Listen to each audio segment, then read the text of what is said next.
Back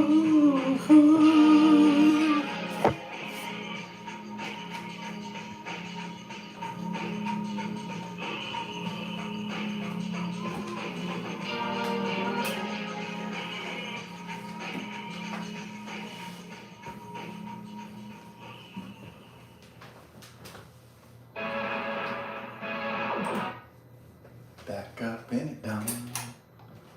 Yeah. Ooh, ooh. That's everybody's favorite one. Yeah.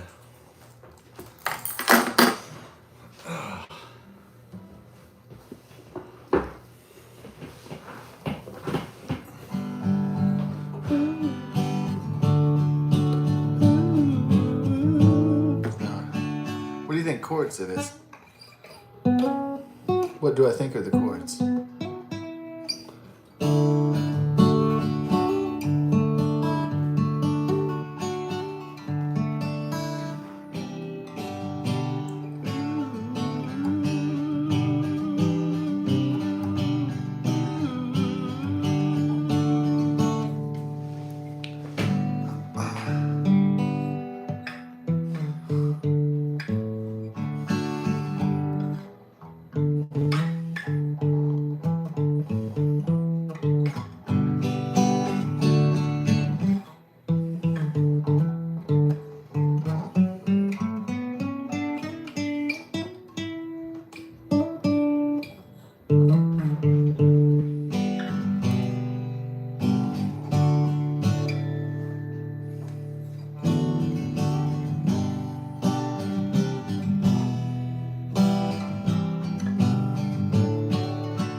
Cheers.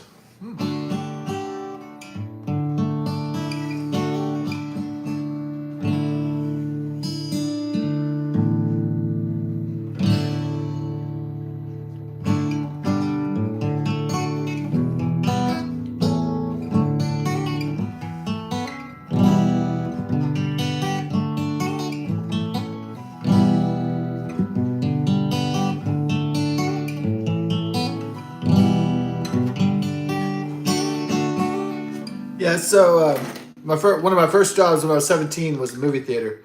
So senior year of high school was 1998 at Klein High School in North Houston.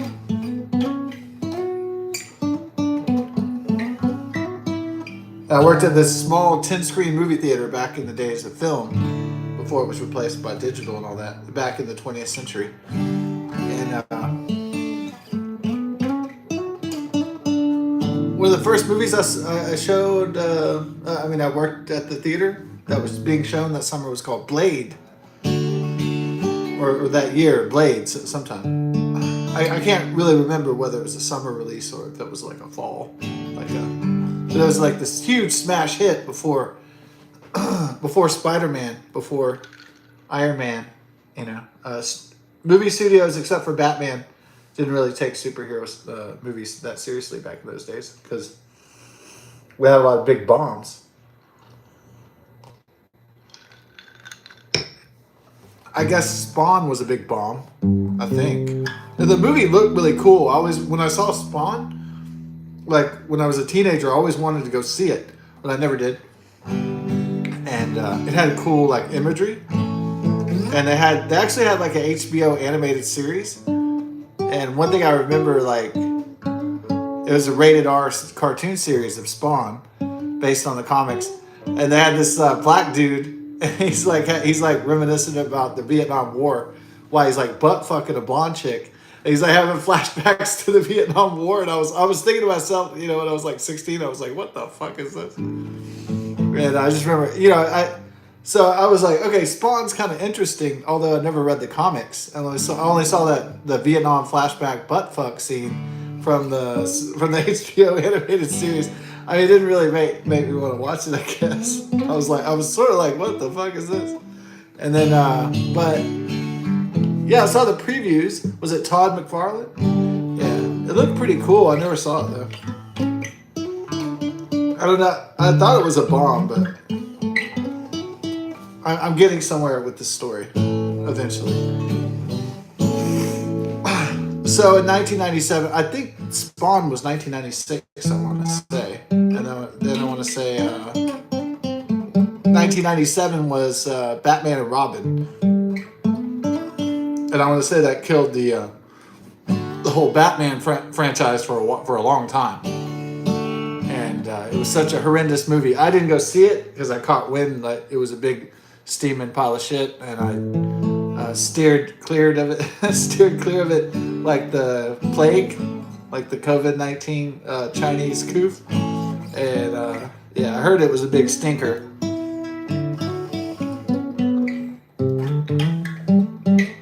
I don't think I've actually sat through it to this day. I haven't sat through the whole thing.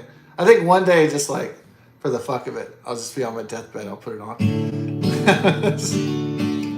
It'll be the last movie you watch before you die. Right, when they have the life support. It's like, what do you want to watch? You're like, Batman and Robin.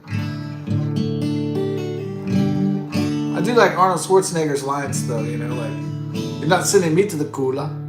He's like, chill.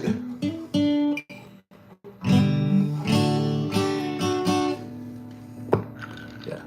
Well, I used to say, like, working at the grocery stores before I would go in the cooler, I would always tell my coworkers, you're not sending me to the cooler.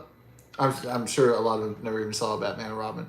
I barely saw it. I just was watching like the Arnold Schwarzenegger one-liner clips and shit, and the horrible, the hilarious, you know, reviews of this shit bomb, you know, from 1997.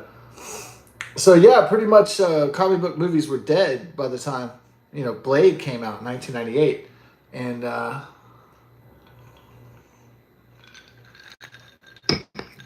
no, the first black superstar wasn't to star in his own action comic book movie. It wasn't Chad Boseman in Wakanda, Black Panther. No, it was Blade. Yeah, it was Wesley Snipes in Blade. And yeah.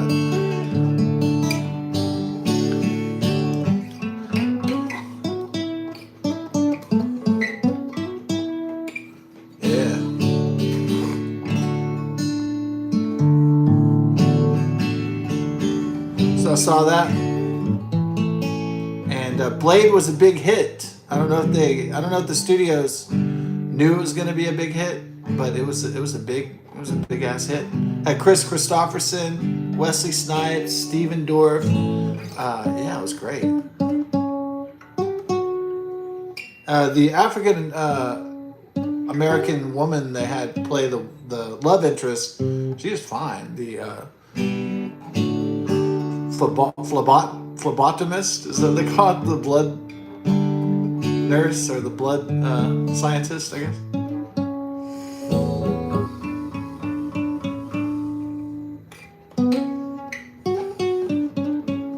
So I decided, you know, it's not really like the 30th anniversary or anything, or the 25th anniversary. I just decided to watch Blade, because that was one of the first movies that I saw when I worked at a 10-screen movie theater back in the day. So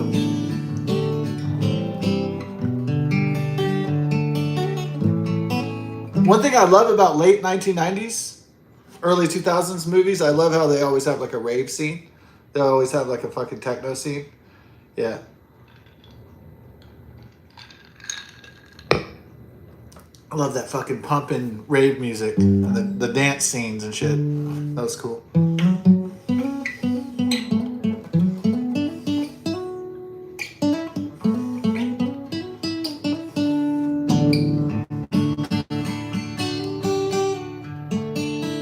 And the next movie is interesting, Blade 2. I didn't see it. I don't know why. It seemed like I would have just went to go see Blade 2. I think I was probably distracted by Pirates of the Caribbean and Lord of the Rings and stuff, and working a lot and my friends. And I was really into music in like 2002, hanging around this guitarist guy and going to music shows. I really got into music at that time.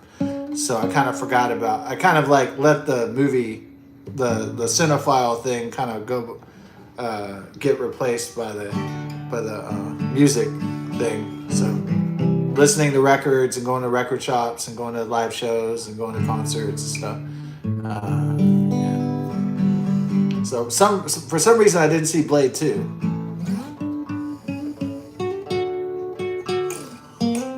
And that was one of the early, besides the Boondock Saints, that was one of the early introductions to, it actually had a big role in it.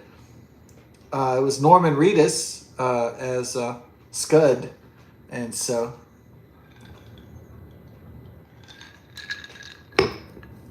and they had a fine chick that was in there that was just there to be a fine chick in leather. And I think I know what happened. It was like Blade was like its own thing in 1998, and then in 1999 The Matrix came out. And unfortunately, I think a lot of cyberpunk and gothic and other types of action movies were Matrix-fied, unfortunately. And so, yeah. Like, Blade was originally like its own thing. Yeah, they had black leather. Yeah, there was rave dancing. Maybe there's just a lot of that shit. And like, yeah, there's martial arts. But I think after The Matrix was such a smash, super hit, then all the directors and all the action filmmakers tried to reproduce The Matrix, unfortunately.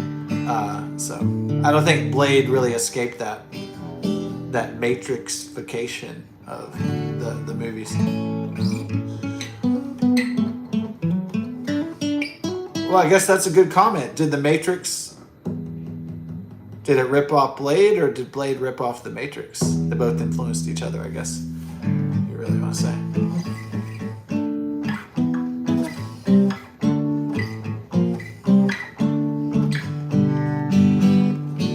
Yeah, Blade 2 was really good.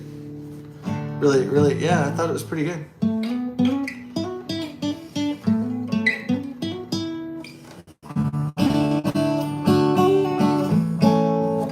Yeah, and so I don't really want to spoil anything, but I didn't see Blade 3 at the theaters either. There was a time when I was just hanging out with this chick, and we were just like drinking beer and just going to the Hollywood Video all the time, just watching movie after movie after movie. And Blade 3, Blade Trinity came up. Yeah, we just like rent movies, especially like concerts, and they had this Hollywood Video, this old video rental chain back in the day, in the early 2000s. It was like 2005 or something, before they all shut down. And they had this one section that was like the special interest section, and we'd always go in there, to get Labyrinth and Juicy. Yeah, special interest concerts.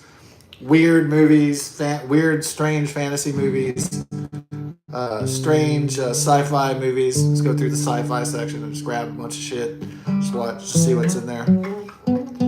So we watched Blade Trinity, and it had what's her name, Jessica Biel, pretty hot young chick back in the day, and then a young.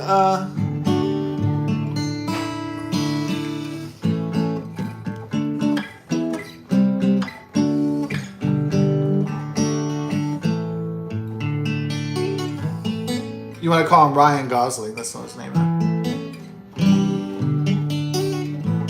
His name's not Ryan Johnson either. Ryan Reynolds. There you go. Yeah, young Ryan Reynolds. And in most of the Blade movies, Wesley Snipes doesn't show a lot of emotion. He's just like kind of like, he would have been perfect in Terminator. That would have been badass. Like Wesley Snipes versus Arnold Schwarzenegger, Terminator 3, and he would have been the bad guy. That would have been so killer. He He would have fucking nailed it too. Wesley Snipes has that emotionless action hero thing, like, down, you know? But if the part requires it, you know, obviously he's an emotional villain in Demolition Man from 1993.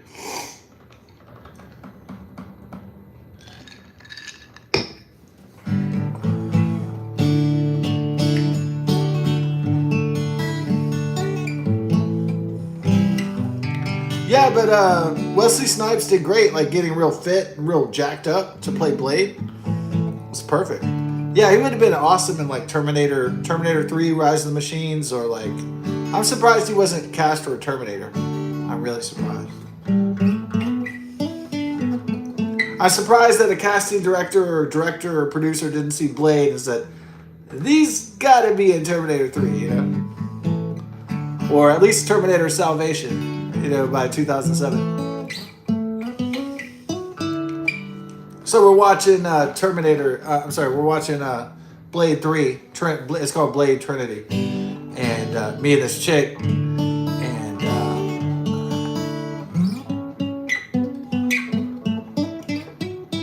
and this movie sucks. It's not as good as the other ones. I guess the characters are like, the bad guys are just like, I'm gonna fuck you up. Like, they're real cheesy. Like, they're just like fucking really, like, it's not even. Yeah, it's really cartoonish. Blade Trinity, the bad guys in it. And for some reason in 2005, I thought the Slavic Dracula was cool. Like, I thought the Polish Dracula was cool, or the Slavic Dracula, but at the beginning of the movie,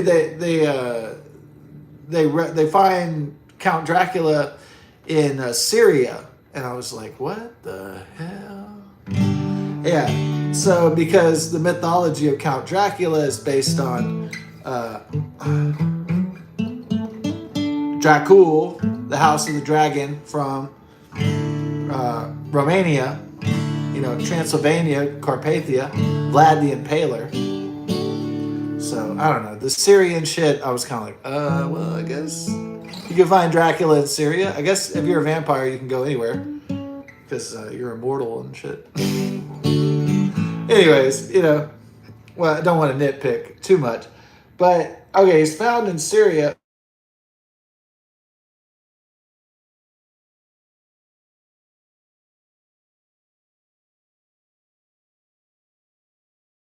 Okay. Did that mess up the vibe? All right, somebody tried to call me on Zoom. I don't know if it messed it up. All right. So then, yeah, the guy looks like, so one of my friends was from Poland. He was on the foreign exchange, Piotr. And it kind of reminded me of that. And I was like, oh, that'd be pretty cool. Like a Polish, like a Romanian, like a fucking Count Dracula. That would be pretty cool. You know, Carpathian Count Dracula. That would kick ass. Like, I like it. Like, he's like Euro trash and shit. At first I thought it was cool. But when rewatching it, I was like, oh, God, that's a terrible Count Dracula. And at first, for some reason, when I was younger, I thought the Euro trash Count Dracula was cool, but now I don't think it's like as cool anymore. I like the more scary Dracula, like from the Bram Stoker's, like the movie with Keanu Reeves and Winona Ryder from back in the day. Yeah, with Gary Oldman. Yeah, I prefer the more gothic Count Dracula now, like the more like the like Vlad the Impaler type. The more traditional Count Dracula, I guess, is what I want to say.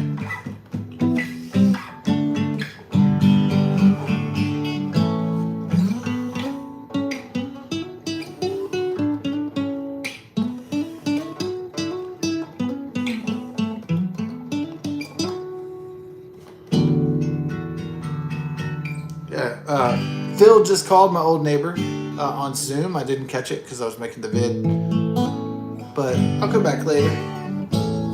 Yeah, he called. He's been retired for a long time. He had 2 strokes, and yeah, he's just kind of all over the place. The only problem is that you can't really predict his actions because he's just all over the place because he doesn't Who knows if he even knows what the fuck is going on from day to day? He's probably like, "What's going on? Call the computer." You know, old people with technology. You know, it's like, who knows what's going on? I mean, once you get like a few strokes, and you're just crippled in a chair, and you're on surfing the internet. I mean, who knows what's happening? Do they even know what day it is? Do they even know what time it is? Do they even know what year it is? I mean, at some point, it's like, man, people don't know anymore. You know, unfortunately, I think that's why pinning down communications with Phil is getting more and more difficult as we get older. Like getting a kind of schedule of any kind is problematic, I guess you could say. But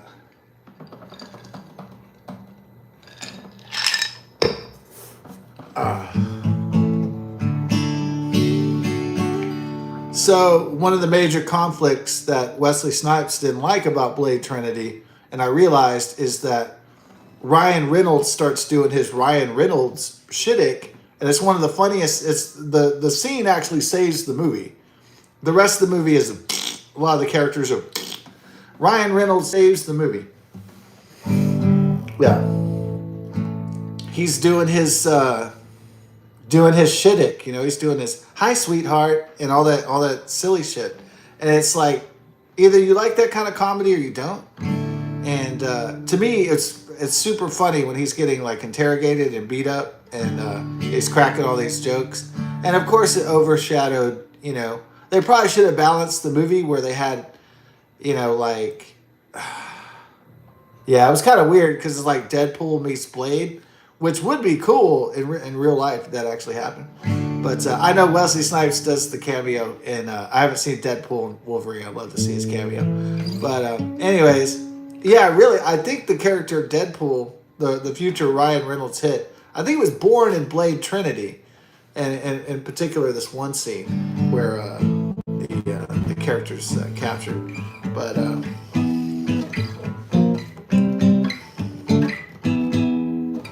so this chick I was with, we were watching Blade Trinity, and Ryan Reynolds at the time, he's like super fucking jacked. And, you know, I mean, he's really in shape. And I don't even think they show a lot of scenes with. I think Wesley Snipes is like pretty much covered up the entire movie, so he doesn't get to flex his shit. And it's like, what the hell? So, but Ryan Reynolds goes shirtless. And I remember this chick, we were watching these movies all the time. She was like, "I would fuck him." And she goes, "Would I fuck him?" And she goes, "I would fuck him." And she'd go, "I'd fuck him." And I was like, oh, the chicks like the Ryan Reynolds, you know? They think he's like really hot. Yeah. So maybe not now since he's my age, right? Or a little bit young. What, he's like 43, 44. But I'm saying back in the day, in his prime, you know, the chicks were like, "I want to have 10 of his babies." And shit. Yeah, so Blade Trinity, not a great movie, but it's interesting. Yeah, I would say that.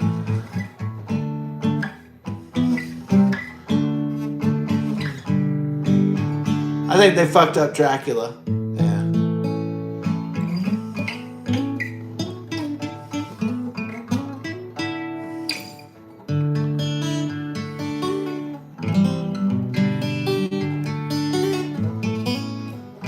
Yeah, I think the filmmakers were trying to come up with another franchise with what is it, Jessica Biel or Jennifer Biel or whatever his name is, or whatever her name was, and then Ryan Reynolds. I think they're trying to come up with Vampire Core, and so yeah, kind of like Ghost Core but Vampire Core, Vampire Team, something. The Vampire Avengers or some shit. They just didn't do it right, unfortunately.